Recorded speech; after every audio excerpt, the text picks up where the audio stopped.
को साथ लेकर के चलने का जो हमारा मंत्र था उसको हम लोगों ने पूरा किया है।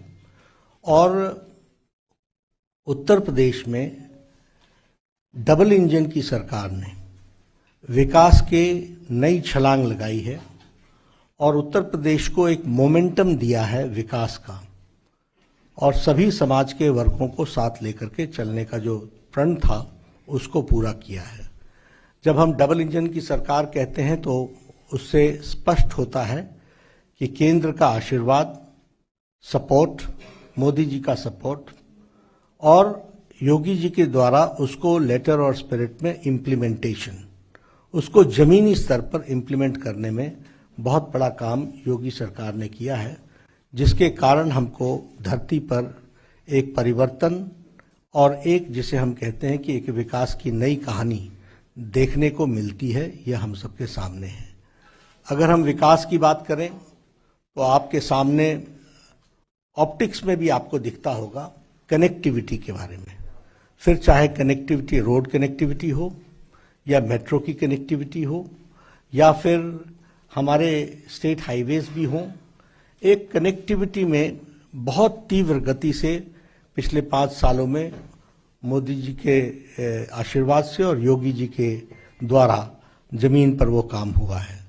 उसी तरीके से अगर हम एजुकेशन की बात करें तो एजुकेशन में भी एक तरीके से एक बहुत बड़ा चेंज आया है और आज एजुकेशन की दृष्टि से उत्तर प्रदेश एक आगे बढ़ता हुआ स्टेट दिखता है, और विशेष करके मेडिकल एजुकेशन में उसमें हम सबको दिखता है। हेल्थ केयर तो है ही, एजुकेशन, हेल्थ केयर, ये सब विषय तो हैं ही, सोशल इंडिकेटर्स के भी विषय हैं। सभी विषयों में एनडीए की सरकार ने और उत्तर प्रदेश में इस गठबंधन ने बहुत तीव्र गति से काम किया है। उसी तरीके से इन्वेस्टमेंट की बात अगर हम कहें तो आज Uttar Pradesh has become a destination for investment. वहाँ एक बहुत परिवर्तन दिखता है।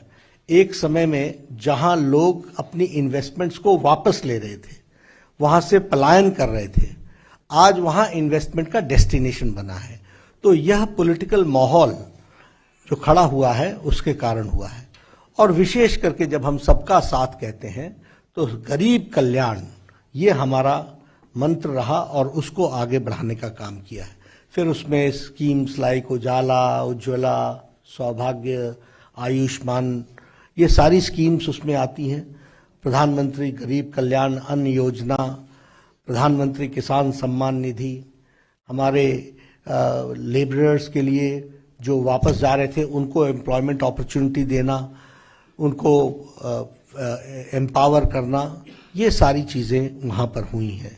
और महिलाओं को और युवाओं को फोकस में रख करके काम पिछले 5 सालों में हुआ है, ये हम सबको दिखता है। जहाँ तक लॉ एंड ऑर्डर का सवाल है, हमारे चुनाव में लॉ एंड ऑर्डर, विकास, सबका साथ, सबका विश्वास, सबका विकास, ये तो है ही, लेकिन लॉ एंड ऑर्डर एक बहुत बड़ा विषय उत्तर प्रदेश में है। और जब मैं लॉ एंड ऑर्डर की बात करता हूं तो मैं बार बार लोगों को याद दिलाता हूं कि 5 साल पहले का सिनेरियो याद कीजिए।